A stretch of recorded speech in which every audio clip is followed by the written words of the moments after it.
স্বাধীনতার বিরোধী শক্তি জামাত ইসলাম তার নেতাদের আদালত ফাঁসি দিয়েছে, সেই ফাঁসির বিরুদ্ধে হরতাল ডাকে, আপনারা পুলিশের জন্য বয়ে থাকেন। এই হরতালে মিছিল হয়, কারা মিছিল বাইর করে আপনারা জানেন না, তাদেরকে তো ধরেন না, আবার নিজেরা নিজেদেরকে গুলি করেন।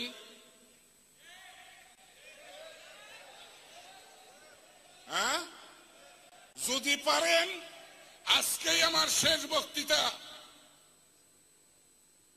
যদি পারেন আর কেউ হরতাল ডাকলে হরতালকারীকে বাড়িতে ঢুকে হত্যা করতে হবে। আজকেই আমার শেষ বক্তৃতা, যদি পারেন আর কেউ হরতাল ডাকলে হরতালকারীকে বাড়িতে ঢুকে